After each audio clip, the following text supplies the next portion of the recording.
Dear students, आज हम बात करेंगे सेट डेफिनेशन की। सेट डेफिनेशन, सेट एक ऐसी चीज़ है मैथमेटिक्स के अंदर जिसके ऊपर बहुत सारी थ्योरीज बिल्ड करती हैं, बहुत सारे और कॉन्सेप्ट इसके ऊपर लाई करते हैं। ठीक है, तो हमने सेट को बेहतर तरीके से अंडरस्टैंड करना चाहिए। हम बात करते हैं set is a collection of well defined. ठीक है, collection of well defined. First इसके अंदर की टर्म है डेफिनेशन के अंदर, कलेक्शन ऑफ वेल डिफाइंड। ठीक है, दूसरी है एंड डिस्टिंक्ट ऑब्जेक्ट्स। ठीक है, डिस्टिंक्ट यानी मुनफरिद, डिस्टिंक्ट डिस्टिंक्ट। ठीक है, डिस्टिंक्ट ऑब्जेक्ट्स या डिस्टिंक्ट एलिमेंट्स कह लें या ऑब्जेक्ट्स कह लें। ठीक है, एलिमेंट्स और ऑब्जेक्ट्स भी मैं लिख देता हूँ यहाँ पे। अब यहाँ पे देखें, हमने बारी बारी सेट की डेफिनेशन को प्रॉपर्ली अंडरस्टैंड करना। हम कहते हैं जी collection of well defined and distinct objects के सेट एक जमा करने के अमल का नाम है। किस चीज़ को जमा करेंगे जी? हम एलिमेंट्स को या मुख्तलिफ चीज़ों को हम जमा करेंगे। उनके अंदर दो चीज़ें बहुत होना ज़रूरी है कि एक उन चीज़ों का वेल डिफाइंड होना और एक उन चीज़ों का डिस्टिंक्ट यानी मुनफरिद अलग होना। ठीक है, बहुत ज़रूरी है। अब हम वेल डिफाइंड को और डिस्टिंक्ट को बारी बारी देखते हैं कि क्या मुराद। हम एक एग्जांपल लेंगे और उसी से देखेंगे कि हमारा वेल डिफाइंड और डिस्टिंक्ट से क्या मुराद है। मैं कलर चेंज करता हूँ। फर्स्ट करें जी, मैं डिफाइन करता हूँ एक सेट है, set of even numbers, set of even numbers. ठीक है, अब ये मैंने डिफाइन कर दिया सेट ऑफ इवन नंबर्स को। ठीक है, अब जब मैं सेट ऑफ इवन नंबर्स को डिफाइन करूंगा तो ऑफ कोर्स हमारे पास सेट ऑफ इवन नंबर्स हम जो हैं किस तरह से डिफाइन करेंगे। अगर मैं इसको पैरेंथेसिस में लिख ब्रेसेस के अंदर लिखूं, बिकॉज ये ब्रैकेट है जिसको दरमियानी ब्रैकेट भी बोला जाता है या ब्रेसेस भी बोला जाता है। हम जनरली सेट को जब एलिमेंट्स उसके लिखते हैं, जब उसके रुकन हम लिखते हैं तो हम ब्रेसेस के अंदर लिखते हैं।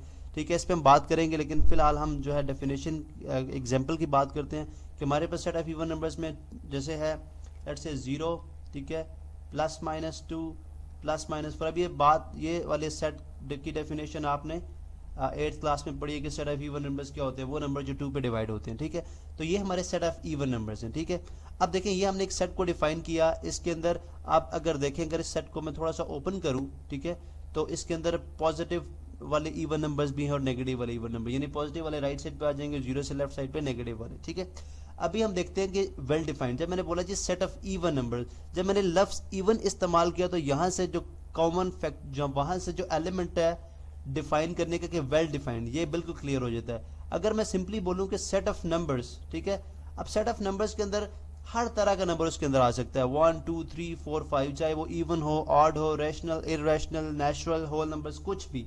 ठीक है, इवन के कॉम्प्लेक्स नंबर्स भी उसके अंदर आ जाएंगे। ठीक है, लेकिन जहां पे मैं सिंपली बात कर रहा हूं कि सेट ऑफ इवन नंबर्स, ठीक है, तो इवन नंबर्स में जब हमने इवन की कंडीशन लगाई तो ये इसका वेल डिफाइन हो गया। ठीक है, उसके बाद है डिस्टिंक्ट का एलिमेंट।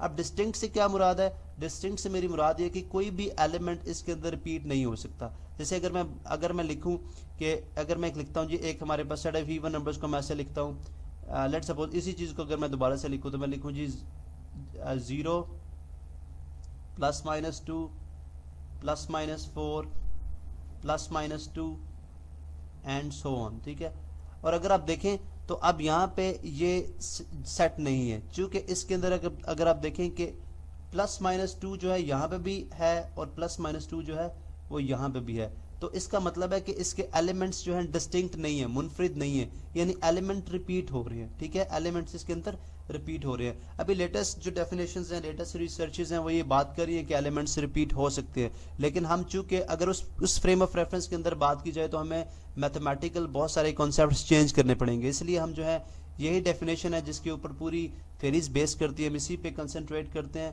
तो हम बात करें जी कि एलिमेंट्स जो है वो सेट के अंदर रिपीट नहीं हो सकते, क्योंकि अगर आप देखें लेट्स सपोज अगर हम किसी बुक की पब्लिशिंग करते हैं, लेट्स से फिजिक्स की एक नई बुक आई है या मैथमेटिक्स की बात करें, मैथमेटिक्स की एक नई बुक है, इसकी पब्लिशिंग, इसकी हमने जो है वो प्रिंटिंग की है और हमने जो कॉपीज प्रोड्यूस की हैं या कॉपीज जो बनाई हैं वो लेट्स सपोज 3000 है। अब देखिए तमाम की बुक्स के अंदर जो टेक्स्ट है, जो पेजेस है, जो पेज इस्तेमाल किया गया है, जो इनका टाइटल पेज है, सब कुछ एक जैसा है, लेकिन उसके बावजूद भी देखेंगे आपके हर बुक की अपनी एक आइडेंटिटी है, हर एक किताब की अपनी आइडेंटिटी है। ठीक है, इसलिए हर एक एलिमेंट की जब अपनी आइडेंटिटी होता है, उससे मुराद हमारा होता है डिस्टिंक्ट एलिमेंट्स, ठीक है। इसी तरह इसलिए जब आप हर एक बुक के ऊपर कॉपीज का नंबर देखेंगे तो वो कॉपीज का नंबर जो होगा वो डिफरेंट होगा, क्योंकि उनकी मुनफरिद हैसियत होती है, ठीक है। तो इससे मुराद हमारा है जो डिस्टिंक्ट एलिमेंट्स। इसकी सबसे बेहतरीन एग्जांपल जो हमारी सोशल लाइफ से मिलती है वो सिंपली है कि आप देखें प्लेयर ऑफ क्रिकेट टीम्स, हमारे पास 11 प्लेयर्स हैं। अब आप देखेंगे उसके अंदर लेट्स सपोज एक शाहिद अफरीदी एक प्लेयर है, तो शाहिद अफरीदी टीम के अंदर more than one time exist नहीं कर सकता। उसकी जो पोजीशन होगी उस पूरे set of players of cricket team of Pakistan, उसकी पोजीशन जो होगी वो सिर्फ एक ही दफा आएगी, ठीक है। तो इसलिए हम बोलते हैं कि डिस्टिंक्ट एलिमेंट्स होना बहुत जरूरी है, ठीक है। तो ये था हमारा सेट। जब भी हम किसी चीज़ों को इस तरह से इकट्ठा करेंगे कि उसके अंदर उसके वेल डिफाइंड होने का फैक्टर हो और उसके डिस्टिंक्ट होने का फैक्टर हो, तो हम उसको क्या बोलेंगे, सेट। अब इसकी डिनोशंस कैसे होती है, इसके क्या करेक्टरिस्टिक्स हैं, इसकी बात हम अगले लेक्चर में करेंगे।